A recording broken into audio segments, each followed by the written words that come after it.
what the next step, what we are going to do here.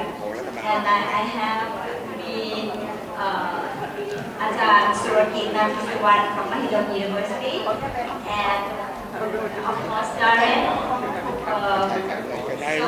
and myself also, Dr. Surakit will reflect on behalf of universities, and I myself will reflect on behalf or on the part of OHEC, and Darren will provide thoughts for what our universities should do to raise our internationalization efforts. I will start with Darren. I will ask Darren to give an additional short to respond to the reflections of the speakers and also comments from the floor. Please, Darren. Thank you very much, Director Chatteron. Thank you all for your very interesting thoughts, responses, questions, and I think concerted engagement with some of the issues we've discussed this morning. I'm kind of glad I get the opportunity to reflect on my own presentation and reflect on in the light of your thoughts and your questions. And I get an opportunity really to maybe reiterate, but also make some new points or add some points. So essentially, what I was getting at this morning was that internationalization is not an exclusive activity. It's not the preserve of research universities. It's not the preserve of national universities or state universities. Internationalization is for everyone because every student participating in higher education or further education has to really be given an opportunity to engage with the wider world. That is the nature of a higher or further education. And internationalization is also a framework or a structure for the university to lead best practice, to lead in embedding quality in its core mission. And its core mission is always teaching and learning. There is no university that only deals in research. If it only deals in research, it's a think tank. It's not a university. So we are all focused on teaching and learning. We're all focused on providing opportunities to engage with the wider world effectively, not only for the institution, but most importantly, for the students themselves. And in order to do this most effectively, we need to be aware of our practice. We need to be mindful of it. We need to assess it. And I would say that's why we need to measure internationalization. We need to measure our approach to this engagement. It's very much like Professor Nityanand said, it's about delivering value, adding value to the experience, but also to the lives of people. It's raising all boats. And that's the nature of education, adding value to society.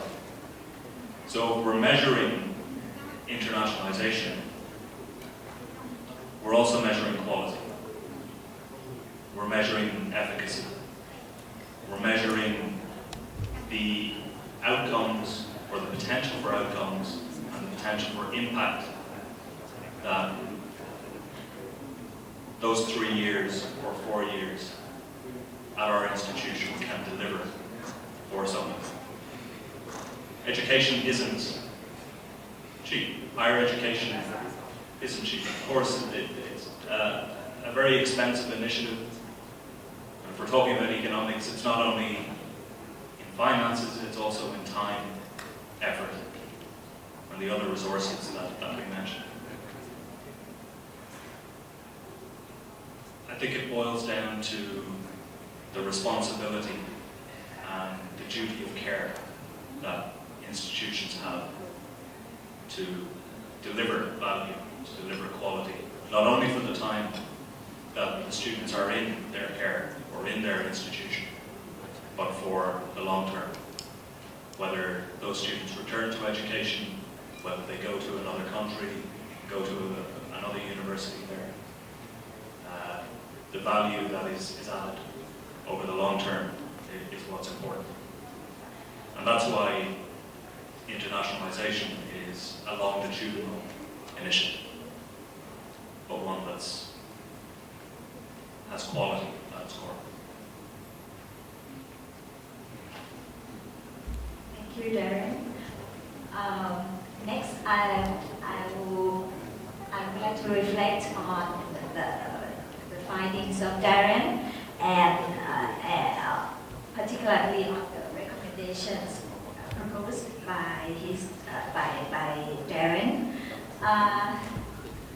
Speaking on behalf of OHEC, I think that measuring the progress of the university internationalization is very important because I think this will allow each individual university to assess their performances, identify their strengths and weaknesses, and identify ways and means to better their internationalization efforts, and the universities could readjust their international strategies so that they can progress and better they can move forward to meet their internationalization goals. And I think that by so doing, I believe that the universities will be able to work their way to achieve their goals for internationalization more effectively and constructively. And another point I would like to raise is that OHEC would like to see the universities looking for the qualitative indicators to measure their internationalization performances. At present, I see that most of the universities use the figures, the quantitative indicators to measure their internationalization performances. For example, most of the universities will use the number of international students, the number of international programs, and even the number of MOUs in measuring their internationalization efforts. But I think that the universities should look carefully because there are other factors that the users need to take into consideration, such as the proportion of the local students and the international students, and the quality of the international programs offered. And on OHEC part, as the actor of this project, we would like to see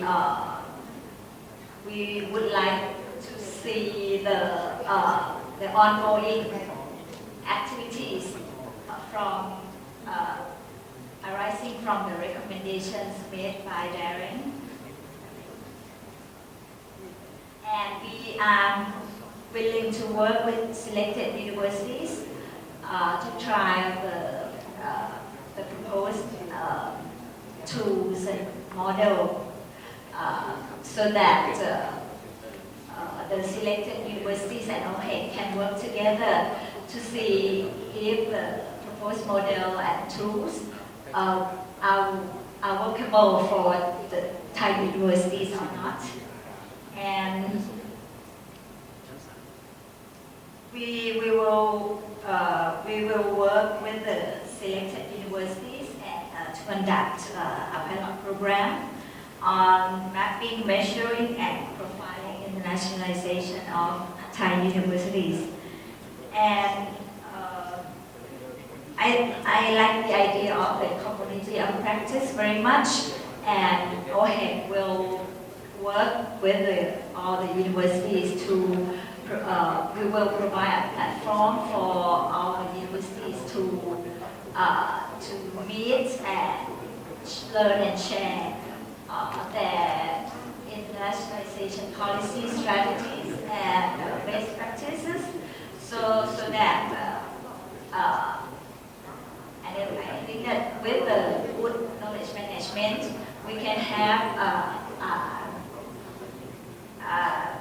a repository of best practices and success stories in terms of internationalization. And this data, the database will be really useful for all the universities to learn and to try to be better in terms of internationalization. In response to Dr. Nantana's recommendation, I would like to reassure all of you here that OHEC is committed to do our best to further the work of this project, because we would like to see ongoing activities to enhance or build the capacity of Thai universities to allow them to climb up in progressing their internationalization performances and improvement. And I would like to thank all the recommendations and comments made by the discussants and the floor. And OHEC will take this as valuable inputs for us to do further work. Thank you. And now next, may I invite Dr. Surojit to share his thoughts. Still good morning, I think. But I'm the only thing between you and lunch, so I'm the barrier. Anyway, so first of all, thank you so much for OHEC for inviting me to join this panel. And of course, I have the privilege and honor to be invited to assist in the project and have a lot of chat with Darren, things from the start to the end. I'm very happy to see that all of the information are very useful. With about 10 minutes time that I have, I want to point out some of the things that I pretty much learned and at the same time dream about.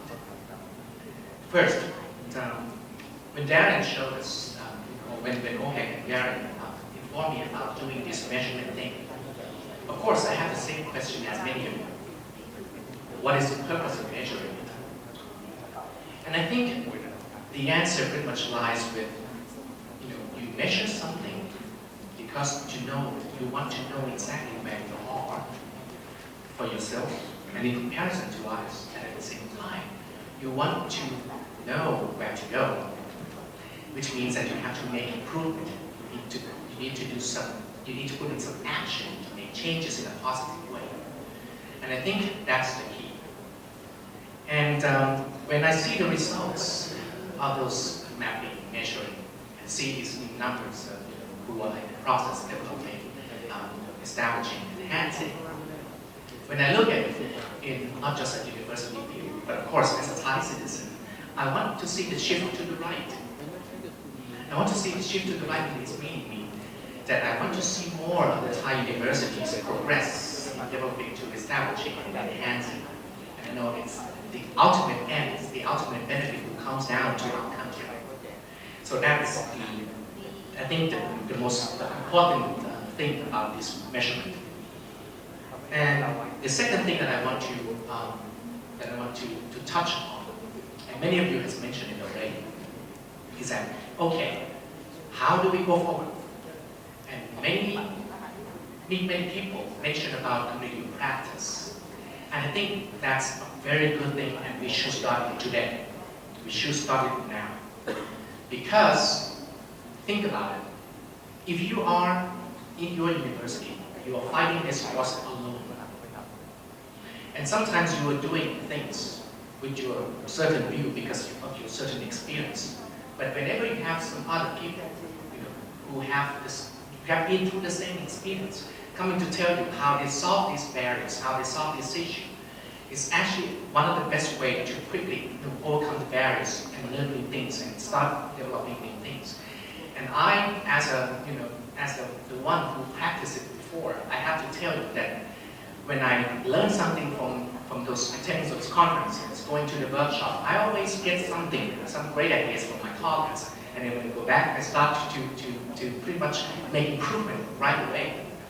So I think it's time. Let's do the community of practice. And I'm sure that Watergate has already mentioned they are thinking about doing this.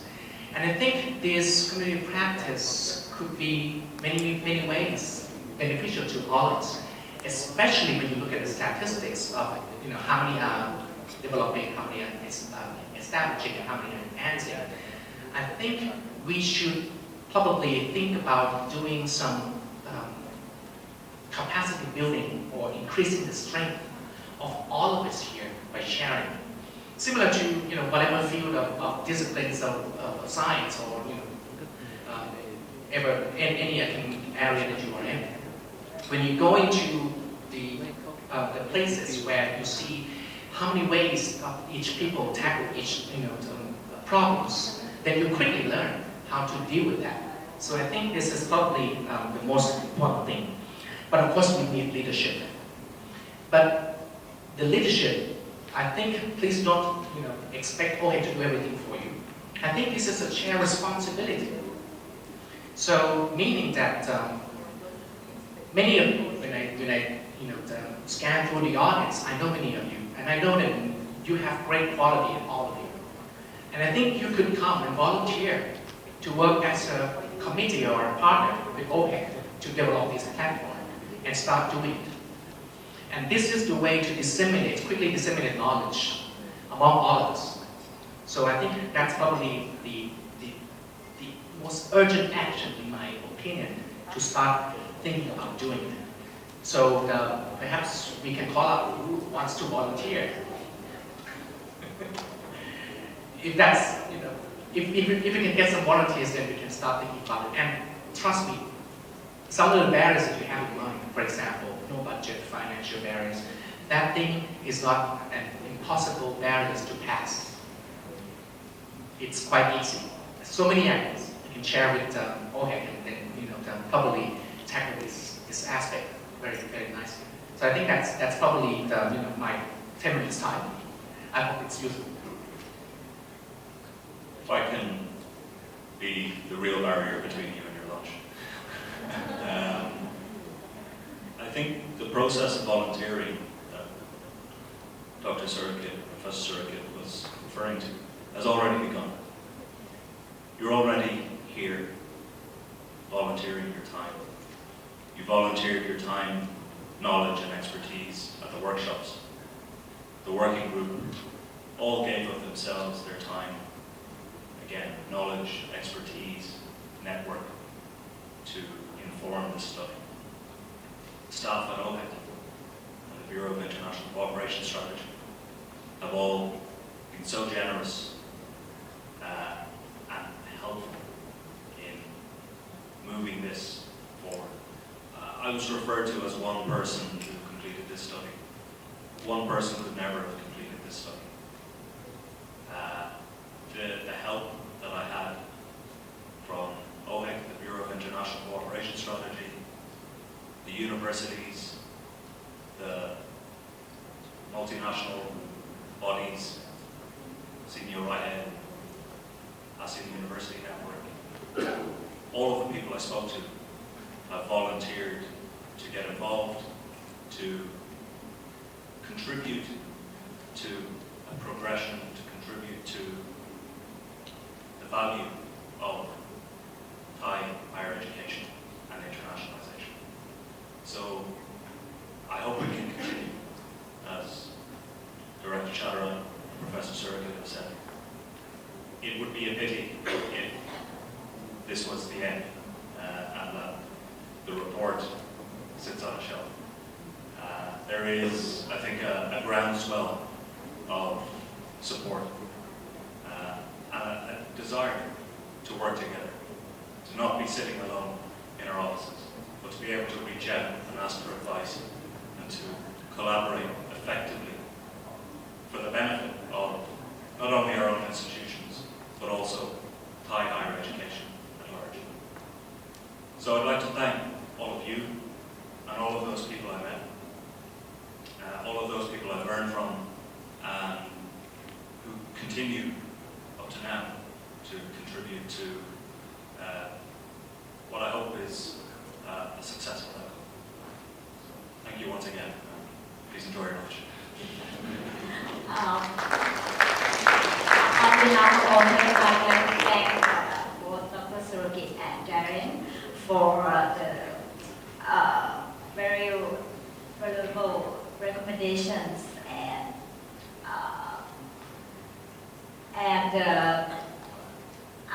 I would like to reassure you once again that OHEM will do our best to do the further work to translate the recommendations into concrete actions. And now our meeting has come to an end. I would like to thank all the speakers and participants for your valuable contributions to the meeting. And particularly, I'd like to thank the members of the working groups for their valuable contributions to this project. And also, I'd like to thank the EU for its generous support in providing very talented specialists to work with us. And last but not least, I would like to thank all of you for your valuable time and contributions to the meeting. Thank you very much.